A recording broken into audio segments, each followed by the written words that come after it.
None of us can make it alone. None of us. Not even the guy that is talking to you right now. That was the greatest bodybuilder of all times. Not even me that has been the Terminator and went back in time to save the human race.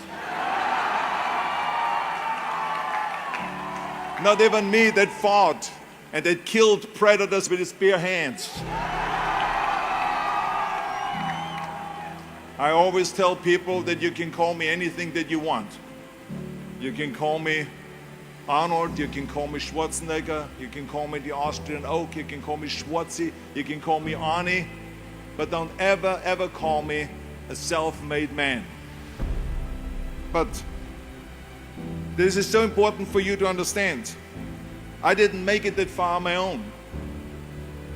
I mean, to accept that credit or that mantle would discount every single person that has helped me to get here today, that gave me advice, that made an effort, that gave me the time, that lifted me up when I fell.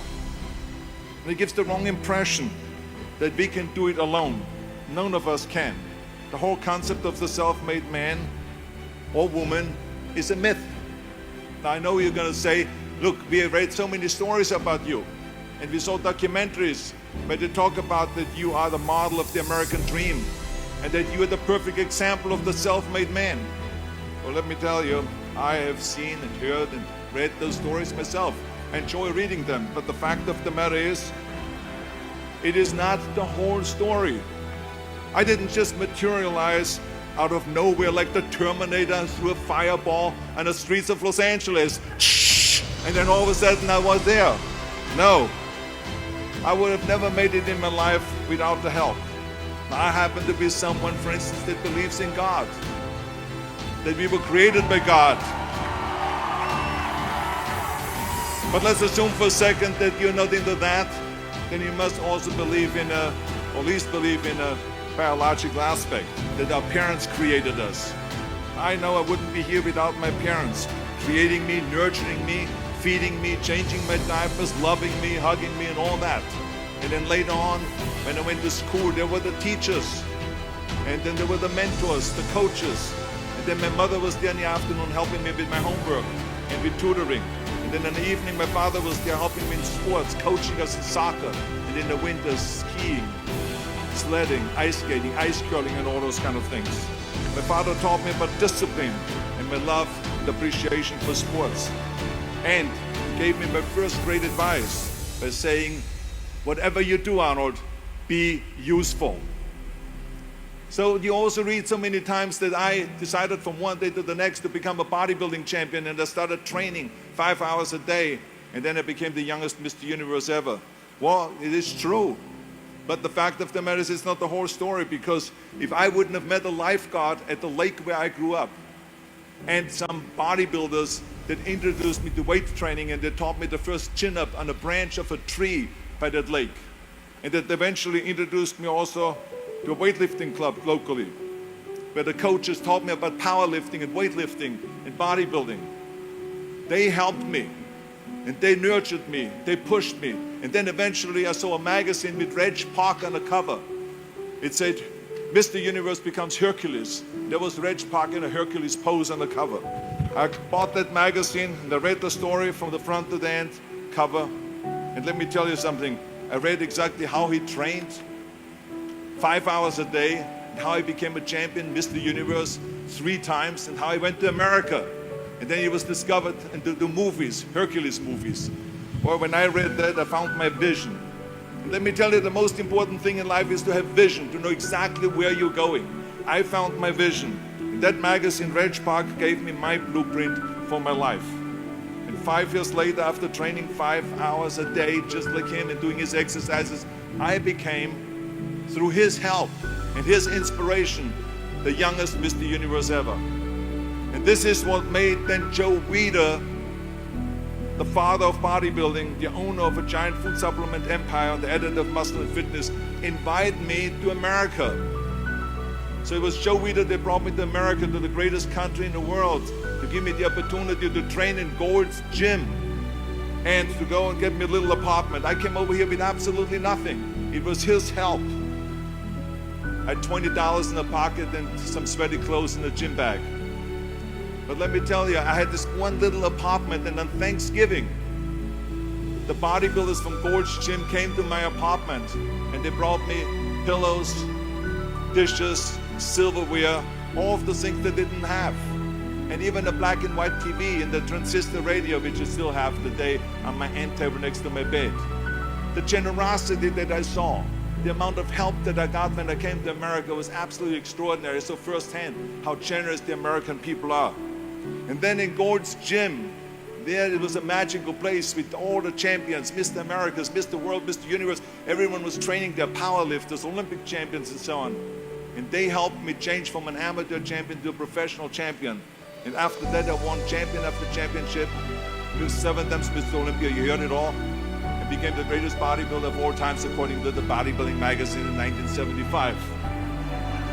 Now this is just with all of the help. I would not have made any of that by myself. So this is why I don't believe in a self-made man. And even when it comes to show business, it was the same thing. I mean, you read the stories that Schwarzenegger decided from one day to the next to retire from bodybuilding and to go and become an actor. And in no time he did Conan the Barbarian and Terminator and Commander and so on. Well, it is true, but it is only half of the story. Because the reality of it is, with a lot of help, I wouldn't have made it. First of all, it would have been fun to make it that easy and to be that easy. But it was very, very difficult to get into the movies. Very difficult. And only because I had help, I could get in. Because in the beginning, every agent, every manager, every studio executive said, you would never become a leading man.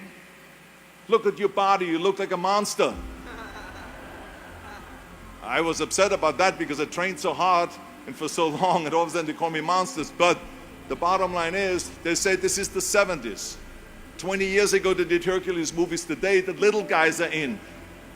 Dustin Hoffman, Al Pacino, Woody Allen. Those are the sex symbols of the 70s. Don't you understand it? I said, oh my God, oy vey. I mean, but they even belittled me with my accent. They said, look the way you talk, I have to be very honest, I don't want to offend you, but you give me the creeps with your accent, with that German accent. It's scary. This is maybe we can get you a job in Hogan's Heroes in that TV show, to play a Nazi officer. And plus your name, Schwarzen, Schnitzel, or whatever it is. Yeah, I can see that already up there on the billboard.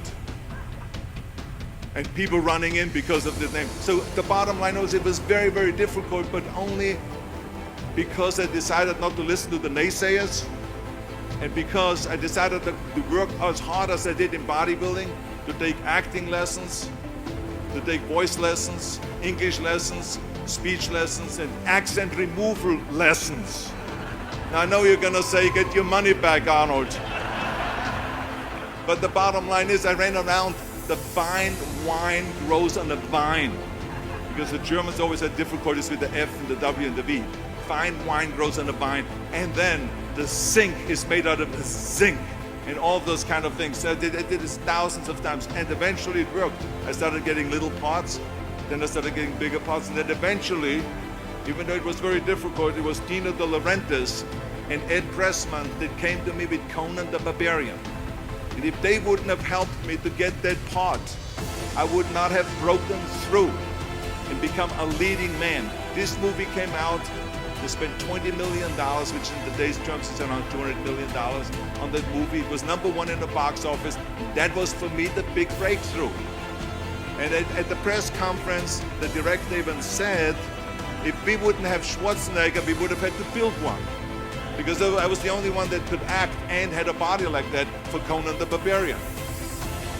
And then, of course, there was James Cameron that directed Terminator.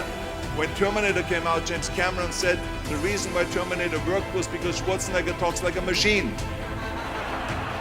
Now, I don't know if I should take this as a compliment or what, but I mean, the bottom line is, it was the two things that the studio executive said would be big liability, became big assets.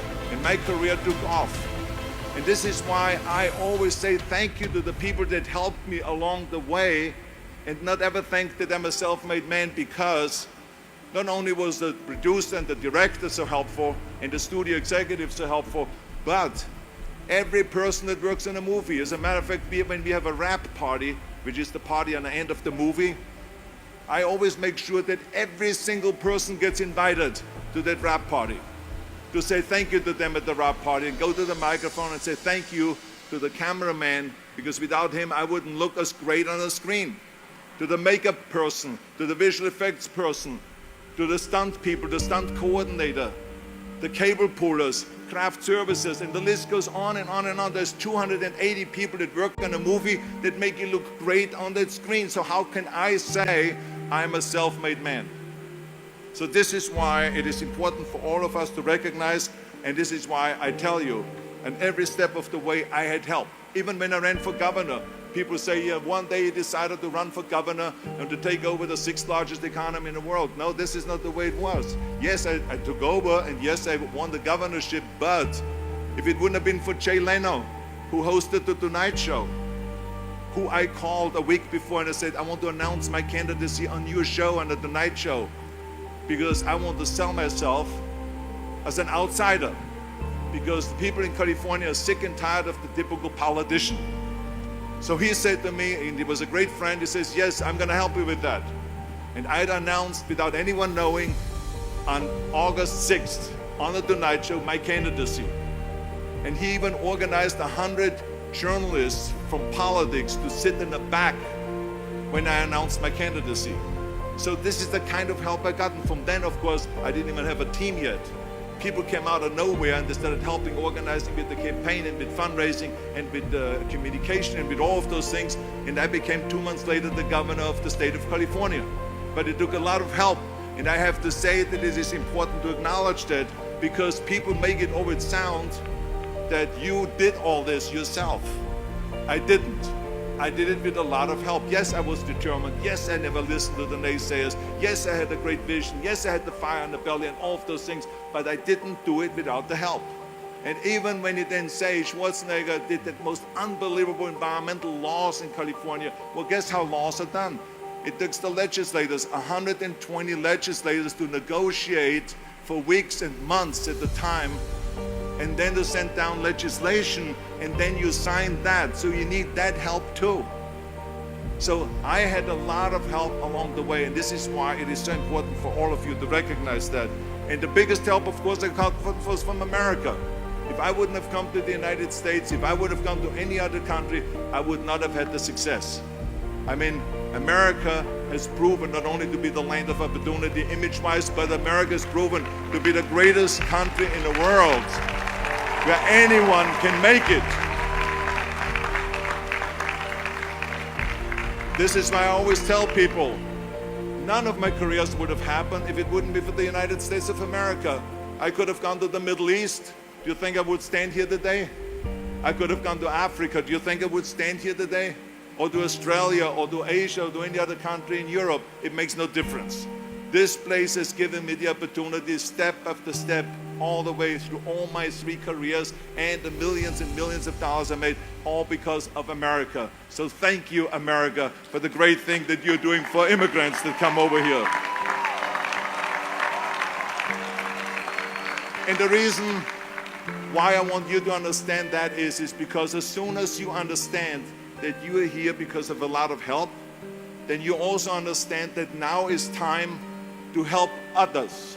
That's what this is all about. You got to help others. Don't just think about yourself. Help others. As my father-in-law, Sergeant Shriver, said at Yale University commencement speech, just like I'm speaking right now here, except I speak to a better university. But he said, Sergeant Shriver, so you know, he was the guy that created the Peace Corps, the Job Corps, legal aid to the poor, and all this extraordinary human being under the Johnson and Kennedy administration. And so he said to the students, he said, tear down this mirror. Tear down this mirror that makes you always look at yourself. And you will be able to look beyond this mirror and see the millions of people that need your help. And let me tell you something, when I heard that, it all made sense to me. That we have to go out and help. this is why I got involved in Special Olympics, to be the international coach of Special Olympics, and then eventually became the chairman of the President's Council on Physical Fitness in Sports. I was appointed by President Bush, my favorite Houstonian, and I should not say the only one, but Barbara. I should add Barbara because I see them later on. I don't want to leave out Barbara here because otherwise she gets really mad. Yeah. So anyway, both of them. And then I traveled through all 50 states to promote health and fitness. And then eventually started after-school programs. And now we are in 48 different cities, providing after-school programs for over 100,000 kids and all this. So I mean, to me, was very important to give back. And also to go, every time I travel around the world, to go to military bases and to visit our brave men and women that save us, that protect us, to say thank you to them anywhere in the world that I travel. So it is important to recognize that. So all I'm saying is, it is my challenge to you today to go ahead and to celebrate your accomplishments. You should. This commencement is a great success. Each of you earned your diplomas. But at some point, take a break from the celebration, away from the Instagrams and Snapchat, and think about all of the people that helped you. Make sure to go and to recognize President Couture and to say thank you to her for the great work that she has done. Say thank you to the deans of this university that are responsible to make this university so great. Say thank you to the professors and associate professors, everyone that taught and everyone that's responsible for you to be here today. And go to your parents and give them a big, big hug and tell them that you love them and thank you for everything that you have done to get me here today. Do that and give something back to your community and to your state and to this country. Because remember, in the end, we are not going to be remembered for how much we made, but for how much we have given. Make sure that it is not about me, that it is about we. Turn the me into we, and I guarantee you that you can change the world.